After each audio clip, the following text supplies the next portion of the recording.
Hello everyone. तो इस video में हम बात करेंगे पैरालिसिस की बात करेंगे। पैरालिसिस जानेंगे जो क्या होता है, जिसको हिंदी हम क्या बोलते हैं, लकवा बोलते हैं।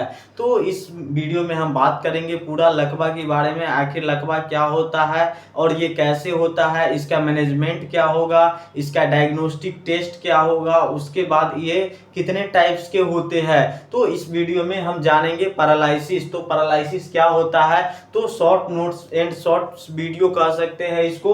तो इस वीडियो में पूरा हम जानेंगे जो पैरालिसिस क्या होता है। तो इस वीडियो में लास्ट तक बने रहिएगा ताकि क्या हो सके, पैरालिसिस जो है वो समझने को मिल सके। जो पैरालिसिस क्या होता है, लकवा की बीमारी जो होता है वो कैसे होता है और उसको ठीक कैसे किया जा सकता है। तो बात करते हैं डेफिनेशन की, आखिर जो है वो पैरालिसिस क्या होता है, तो उसकी बात करते हैं। तो paralysis is the loss of voluntary muscles movement. यह कह रहा है कि पैरालिसिस जो होता है वो क्या होता है, तो loss of voluntary muscles movement. Voluntary muscles किसको बोलते हैं, तो बॉडी में जो वॉलेंटरी मसल्स होता है उसका क्या होता है, फंक्शन लॉस हो जाता है, लॉस हो जाएगा, मूवमेंट ही लॉस हो जाएगा। मीन्स क्या, मसल्स का फंक्शन जब लॉस होता है तो उसको हम क्या बोलते हैं, पैरालिसिस बोलते हैं। अब आगे जानते हैं क्या होता है voluntary muscles movement. Voluntary muscles वो मसल्स को बोलते हैं जो बॉडी में क्या होता है, जो अपने इच्छा से वर्क कर सके, उसको हम क्या बोलते हैं, वॉलेंटरी बोलते हैं। वॉलेंटरी मसल्स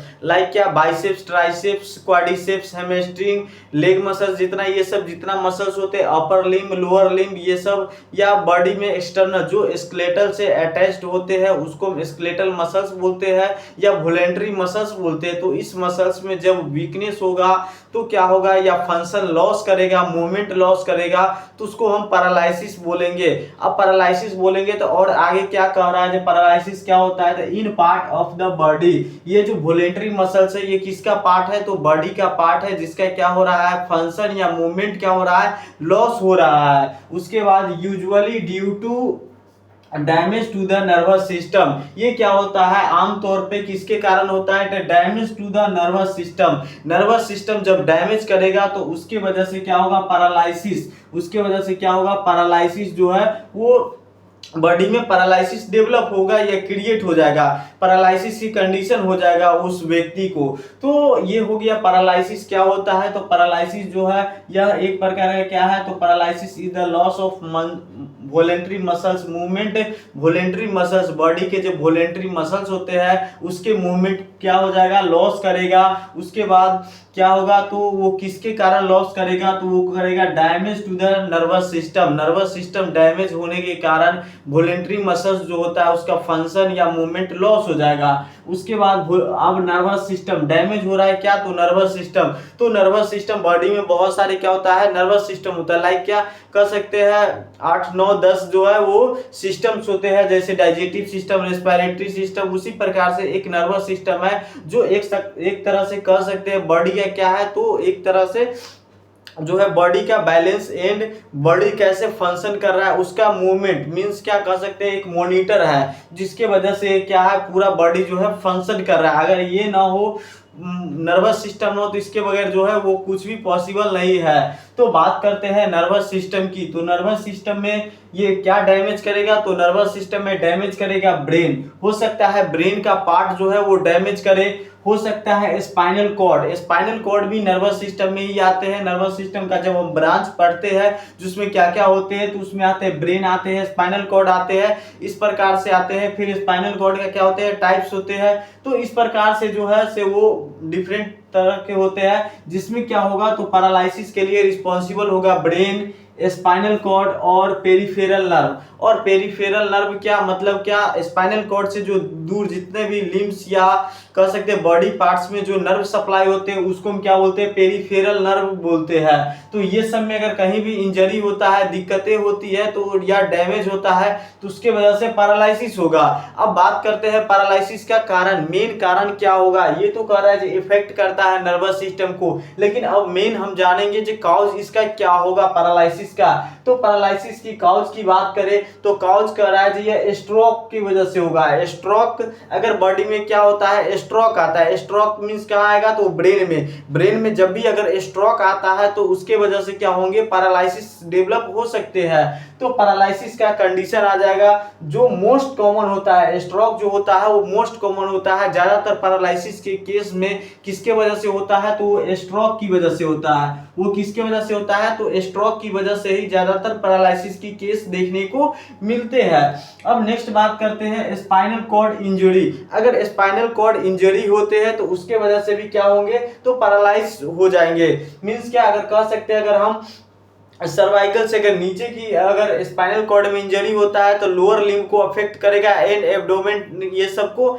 वो क्या करेगा पैरालाइज होगा मसल्स। अगर ये सर्वाइकल के पास ही अगर हो जाता है तो हम कह सकते हैं जो हमारा क्या हो जाएगा both upper limb and both lower limb जो होता है वो पूरा पैरालाइज कर जाएगा। मींस क्या कह सकते हैं हम उसको क्वाड्रिप्लेजिया, तो क्वाड्रिप्लेजिया की कंडीशन हो जाएगा। तो बात करते हैं क्या तो स्पाइनल कॉर्ड इंजरी की वजह से हो सकता है। उसके बाद मल्टीपल स्क्लेरोसिस की वजह से हो सकता है। उसके बाद सेरेब्रल पाल्सी की वजह से हो सकता है जिसको शॉर्ट में हम क्या बोलते हैं सीपी बोलते हैं, सेरेब्रल पाल्सी। इसके वजह से भी क्या होते हैं पैरालाइसिस हो जाते हैं। उसके बाद इन्फेक्शन, अगर बॉडी में इन्फेक्शन होता है, बॉडी मींस क्या तो बॉडी का कौन सा पार्ट तो वो नर्वस सिस्टम का पार्ट, बॉडी का किसका पार्ट तो नर्वस सिस्टम का पार्ट। लाइक जैसे क्या पोलियो की कंडीशन में इन्फेक्शन, लाइक क्या तो पोलियो की कंडीशन में। उसके बाद मेनिंजाइटिस भी अगर होता है तो उस केस में भी क्या होगा तो उस केस में भी पैरालाइसिस हो सकते हैं। उसके बाद बात करें नर्व डैमेज अगर किसी भी एरिया का हो रहा है, मान लीजिए क्या है हाथ का क्या हो जाएगा, यहां से अगर नर्व डैमेज हो जाएगा तो ये जो नर्व जो है आगे का जो भी मसल्स को क्या कर रहा है सप्लाई कर रहा है, नर्व जो है वो सप्लाई कर रहा है मूवमेंट करवा रहा है, तो उसका क्या हो जाएगा वो मसल्स जो है वो पैरालाइज कर जाएगा। अब बात करते हैं सिम्टम्स क्या अब देखने को उसमें क्या मिलेगा। अगर पैरालाइसिस की पेशेंट है तो आखिर उसको कैसे जानेंगे, कैसे पहचानेंगे उसको जो ये पैरालाइसिस की पेशेंट है। तो अब उसका हम सिम्टम्स जानेंगे, मींस क्या लक्षण जानेंगे। तो सिम्टम्स जानेंगे तो सिम्टम्स कर रहा है inability to move limbs, inability to move limbs. इसमें कह रहा है जो होता है उसके पास एबिलिटी नहीं होता है जो वो लिम्स को मूव कर पाए। जैसे कि अगर मान लीजिए क्या है अगर हाथ में पैरालाइसिस मार दिया तो इस हाथ को क्या करेंगे, अगर वो कोई व्यक्ति कहेगा हाथ को राइज करने के लिए ऊपर करने के लिए तो वो ऊपर करने में इनएबिलिटी हो जाएगा। मींस क्या तो वो करने में असक्षम होगा, किसी भी तरह का एक्टिविटी करने में जब असक्षम हो जाए तो उससे हम जानेंगे जो उसमें क्या हो सकता है पैरालाइसिस हो सकता है। उसके बाद लॉस ऑफ सेंसेशन कहने का मतलब क्या तो इस केस में क्या होगा सेंसेशनलेस, मतलब क्या किसी भी बॉडी में क्या होगा, बॉडी में मान लीजिए क्या है जिस एरिया में अगर पैरालाइसिस होगा उस एरिया का क्या हो सकता है सेंसेशन लॉस हो सकता है। सेंसेशन करने का मतलब वहां पे गर्म ठंडा या किसी भी प्रकार का पेन हो सकता है। तो इस सब जो होता है हो सकता है मान लीजिए क्या है कोल्ड है, टेम्परेचर है, पेन है, ये सब क्या हो सकता है उस पर्सन को फील ही नहीं होगा उस एरिया में जो वहां पे दर्द कर रहा है या क्या है ठंडा लग रहा है गर्म लग रहा है, ये सब सेंसेशन जो है लॉस कर जाएगा। उसके बाद मसल्स वीकनेस और फ्लैसिडिटी, तो मसल्स में क्या हो जाएगा वीकनेस होगा, मसल्स में क्या होगा वीकनेस होगा और क्या होगा तो फ्लैसिडिटी हो जाएगा। उसके बाद उसके वजह से वो देखने को मिलेगा। उसके बाद डिफिकल्टी स्पीकिंग या सलोइंग, इस और क्या कर रहा है डिफिकल्टी क्या चीज में हो सकता है तो स्पीकिंग बोलने में क्या हो सकते हैं दिक्कत हो सकते हैं। उसके बाद सलोइंग मतलब क्या अगर हम भोजन लेते हैं तो उसको निगलने में, अगर वो पेशेंट जो है जो पैरालाइसिस का है उसको जो है भोजन भी निगलने में दिक्कत हो सकते हैं। जरूरी नहीं है कि जो सारे जो पेशेंट होंगे पैरालाइसिस का उसमें ये सब सारे सिम्टम्स दिखे, इसमें से कुछ सिम्टम्स भी दिख सकते हैं या पूरा के पूरा भी दिख सकते हैं। ये डिपेंड्स करता है टाइप्स ऑफ पैरालाइसिस, तो पैरालाइसिस के टाइप्स पे ये क्या है डिपेंड्स करते हैं। तो अब बात करते हैं मसल्स स्टीफनेस और स्पास्टिसिटी। मसल्स में क्या होगा, स्टीफनेस होगा, स्टीफनेस देखने को मिलेगा और स्पास्टिसिटी भी देखने को मिल सकता है। दोनों क्या है, एक जैसा ही है, माइनर डिफर होता है दोनों में। स्पास्टिसिटी और स्टीफनेस मतलब क्या, एक प्रकार का कड़ा हो सकता है उस एरिया, या उसमें कह सकते हैं लूज भी हो सकता है। ये डिपेंड करता है पैरालिसिस की एंड काउज की, किस प्रकार के कारण जो है, इसका कारण क्या है, उसके वजह से ये सिम्टम्स जो है वो दिखेंगे। उसके बाद loss of bladder, loss of bladder कह सकते हैं, मतलब ब्लैडर का जो फंक्शन जो है वो लॉस कर जाता है। मींस क्या, अगर उसको क्या है, अगर पेशाब है तो पेशाब हो सकता है अचानक हो जाए या वो बता ना पाए, तो इस प्रकार से उसका क्या है, ब्लैडर का जो है फंक्शन जो होता है, मींस क्या, उसमें जो बल्ब होता है वो बल्ब जो है उस जो फंक्शन करना क्या हो जाता है, बंद कर देता है, लॉस कर जाता है। तो इस प्रकार से वो कमांड नहीं कर पाता, इसलिए कह रहा है लॉस ऑफ ब्लैडर, जिसको वॉवेल कंट्रोल बोलते हैं। या वॉवेल जो होता है उसमें ब्लैडर में जो वॉवेल होता है वो क्या होता है, कंट्रोल नहीं कर पाता है। तो इस प्रकार से लॉस करते हैं। उसके बाद डायग्नोस्टिक टेस्ट, अगर इस प्रकार से ये सब क्या है कारण जान लेंगे, उसके बाद सिम्टम्स जान लेंगे जो क्या क्या सिम्टम्स होते हैं, उसके बाद बात करेंगे हम डायग्नोस्टिक टेस्ट, उसका डायग्नोस्टिक टेस्ट क्या क्या हो सकता है। तो बात करते हैं डायग्नोस्टिक टेस्ट में न्यूरोलॉजिकल एग्जाम या एग्जामिनेशन, मींस क्या, न्यूरोलॉजिकल एग्जामिनेशन जितना होगा वो सब एग्जामिनेशन जो है उस पेशेंट को कराया जाएगा या करके देखा जाएगा जो आखिर इसका पैरालिसिस है या नहीं है। तो इस प्रकार से जो है या किस प्रकार का है, तो इसको चेक करने के लिए न्यूरोलॉजिकल एग्जाम या एग्जामिनेशन किया जाएगा। उसके बाद सीटी स्कैन, सीटी स्कैन जिसको कंप्यूटर टोमोग्राफी स्कैन कहते हैं, ये कराया जाएगा। उसके बाद एमआरआई जिसको मैग्नेटिक रेजोनेंस इमेजिंग, तो इसका पूरा नाम होता है एमआरआई। ब्रेन और स्पाइन, ब्रेन और स्पाइन का एमआरआई करा के देखा जा सकता है, ताकि कहीं हो सकता है स्ट्रोक अगर होगा तो वो क्या है, सीटी स्कैन या एमआरआई में क्या होगा, दिख जाएगा। तो इसीलिए जो है ये सब जो है टेस्ट होता है, डायग्नोस्टिक टेस्ट कराया जाता है। उसके बाद ईएमजी जिसको इलेक्ट्रो मायोग्राफी बोलते हैं, ईएमजी इलेक्ट्रोमायोग्राफी, ये करके टेस्ट किया जा सकता है मसल्स का जो है, मतलब पावर क्या है उस, वो ईएमजी के मदद से टेस्ट किया जा सकता है। उसके बाद नर्व कंडक्शन स्टडीज, मतलब नर्व कंडक्शन जिसको एनसीबी कहा जाता है, नर्व कंडक्शन स्टडीज, तो ये करके देखा जा सकता है आखिर उस मसल्स में नर्व सप्लाई कितना है या कितना एक्टिव है या इनर्वेटेड है, डीनर्वेटेड है, इसके लिए जो है नर्व कंडक्शन स्टडी किया जाता है। उसके बाद last blood test, blood test भी इसमें इंक्लूड होते हैं। ब्लड टेस्ट के माध्यम से भी हम पता करते हैं इसका जो पैरालिसिस के जो कंडीशन होते हैं उसको जो है हम चेक करने के लिए ब्लड टेस्ट भी करवाते हैं। उसके बाद मैनेजमेंट की बात करते हैं, तो मैनेजमेंट इसका क्या क्या हो सकता है, तो पैरालिसिस का मैनेजमेंट क्या होगा, तो मेडिकल, फर्स्ट बात करते हैं मेडिकली जो है वो क्या क्या हो सकता है।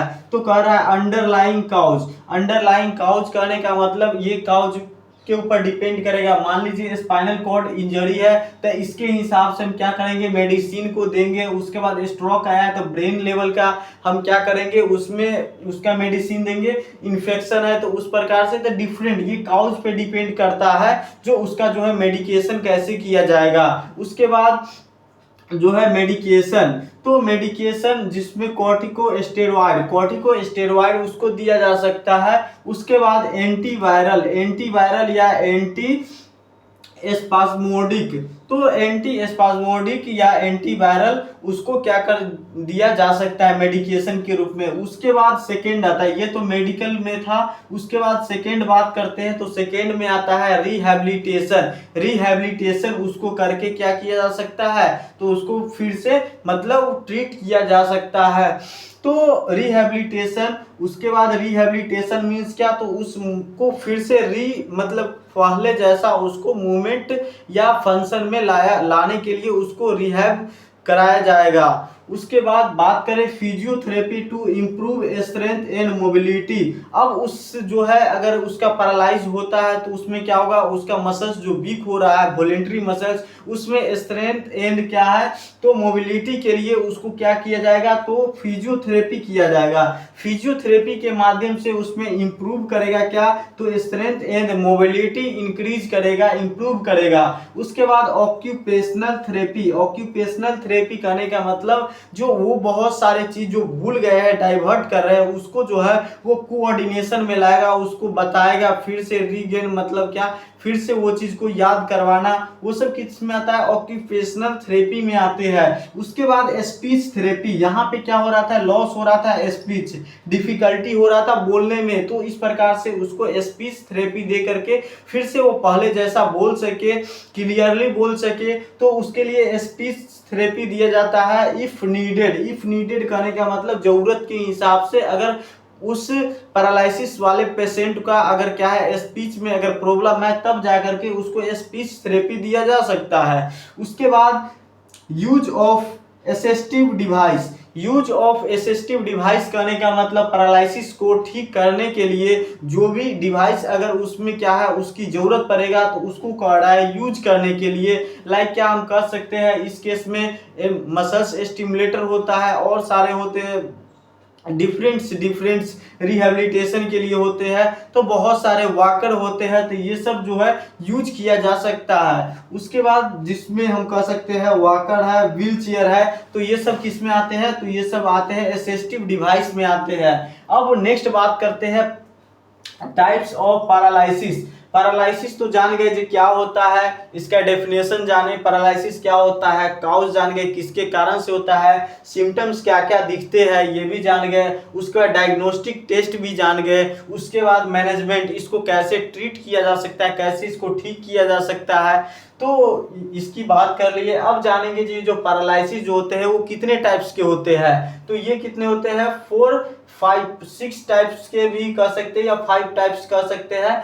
5 टाइप्स के होते हैं जिसमें फर्स्ट आता है मोनोप्लेजिया। नाम से ही पता चलता है मोनो, मोनो का मतलब होता है एक या सिंगल, तो कह सकते हैं सिंगल या एक, जिसको मोनोप्लेजिया बोलते हैं। इसमें वन लिम्ब क्या होगा अफेक्ट करेगा, मीन्स क्या वन लिम्ब कह सकते हैं, ऊपर का हो सके या नीचे, मतलब लोअर लिम्ब या अपर लिम्ब का वन लिम्ब जो है वो अफेक्ट करेगा, तो उसको हम बोलेंगे मोनोप्लेजिया।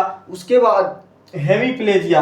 हेमीप्लेजिया में कह रहा है one side of the body common in stroke, मतलब one side of the body, body के वन साइड मतलब लेफ्ट और राइट, अगर बॉडी होता है तो उसका लेफ्ट हो सकता है या राइट हो सकता है, तो जिसमें क्या आएगा अपर वन लिम्ब आएगा एंड लोअर वन लिम्ब आएगा, तो उसको हम क्या बोलेंगे हेमीप्लेजिया बोलेंगे। जो कॉमन किस में होता है स्ट्रोक। स्ट्रोक करने का मतलब जब ब्रेन में स्ट्रोक होता है, मीन्स क्या अगर राइट में अगर स्ट्रोक आता है तो लेफ्ट साइड का जो है उसमें पैरालिसिस होगा, अगर जो है लेफ्ट में अगर स्ट्रोक आएगा तो राइट साइड का क्या होगा पैरालिसिस होगा। तो इस प्रकार से क्रॉस जो है वो कॉम्बिनेशन होता है कंट्रोल करने का, कोऑर्डिनेशन करने का। उसके बाद पाराप्लेजिया। पाराप्लेजिया में कह रहा है जो बोथ लोअर लिम्ब इसमें इन्वॉल्व होंगे, बोथ लोअर लिम्ब, जिसमें पाराप्लेजिया में क्या होगा बोथ लोअर लिम्ब मतलब नीचे का दोनों पैर में जब पैरालिसिस होगा तो उसको हम बोलेंगे पाराप्लेजिया। एक होता है डाइप्लेजिया, तो डाइप्लेजिया यहाँ पे क्या होगा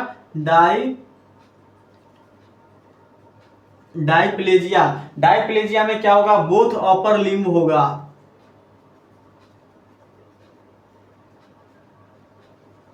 इसमें क्या होगा डाइप्लेजिया में बोथ अपर लिम्ब जब इन्वॉल्व होंगे या पैरालिसिस उसमें होंगे तो उसको बोलेंगे डाइप्लेजिया। उसके बाद आता है क्वाड्रिप्लेजिया। तो क्वाड्रिप्लेजिया क्या होता है तो क्वाड्रिप्लेजिया जिसको टेट्राप्लेजिया भी बोलते हैं, जिसको क्या बोलते हैं टेट्रा, टेट्रा का मतलब ही होता है 4 या कह सकते हैं क्वाड्रिप्लेजिया, जिसमें क्या हो गया तो ऑल 4 लिम्ब्स, और ऑल 4 लिम्ब्स कहने का मतलब 2 अपर लिम्ब्स एंड 2 लोअर लिम्ब्स जब इसमें इन्वॉल्व होते हैं, या पूरे कह सकते हैं नेक से नीचे अगर पूरा पैरालाइज होता है तो उसको हम बोलते हैं क्वाड्रिप्लेजिया।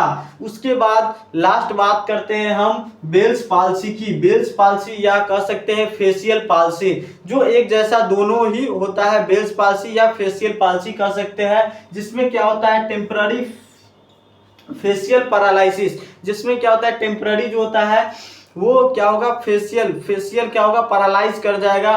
उसको हम क्या बोलते हैं, बेल्स पाल्सी बोलते हैं। जो किसके वजह से होता है, फेशियल नर्व, इसमें due to facial nerve injury की वजह से या इन्फ्लामेशन कुछ भी कर सकते हैं, उसके वजह से बेल्स पाल्सी होते हैं। तो मैंने इसमें बात किया इस वीडियो में बेल्स पाल्सी सॉरी, यहाँ पे पैरालाइसिस, पैरालाइसिस क्या होता है, पैरालाइसिस का डेफिनेशन जाने, कॉज जाने, उसके बाद सिम्टम्स जाने, डायग्नोस्टिक टेस्ट जाने, मैनेजमेंट जाने, उसके बाद टाइप्स ऑफ पैरालाइसिस जाने।